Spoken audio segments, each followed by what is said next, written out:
નમસ્કાર, YNN ન્યૂઝમાં આપનું સ્વાગત છે। સમાચારમાં વાત કરીએ।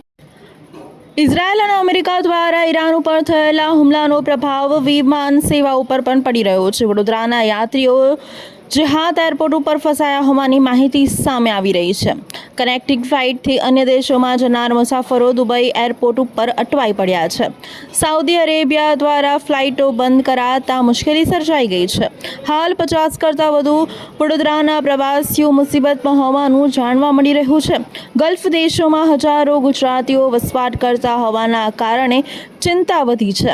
વડોદરાના વેપારી ફારૂક મેમણ પરિવાર સાથે ઉમરા કરવા મક્કા મદીના ગયા હતા અને હાલ જહાદમાં અટવાયા છે। પરિવારજનો દ્વારા સરકાર પાસે તાત્કાલિક સહાય અને સુરક્ષા વતન વાપસીની માંગ ઉઠી રહી છે।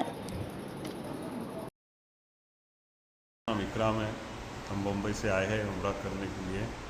अब अचानक फ़्लाइट बंद हो गई है तो बड़े पैनिक भी है और अजी आने वाले हैं तो क्या होगा अभी कुछ समझ में नहीं आ रहा है, तो उसकी अपडेट पता भी नहीं चल रही। મારું નામ ફારૂકભાઈ સોની છે। ગુજરાતમાં વડોદરાથી આવ્યો છું।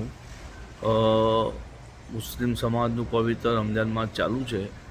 આજે હું અહીંયા મક્કામાં છું, ઉમરા માટે આવ્યો છું 2 દિવસથી। આના યુદ્ધની સ્થિતિ સર્જાઈ છે જેમાં ગુજરાતના 700-800 લોકો છે એટલે બીજા આજે આવવાના હતા જે આવી નથી શક્યા, તો હોટલની અંદર લોકો ચિંતિત છે।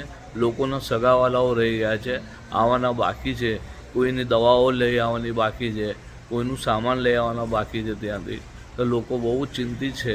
અને અત્યારે ખાસ કરીને સઉદીની અંદર મક્કા શહેરમાં દુઆઓ ચાલુ છે કે ભાઈ આ જે યુદ્ધ છે એ જલ્દી બંધ થઈ જાય, લોકોને નુકસાન ના થાય।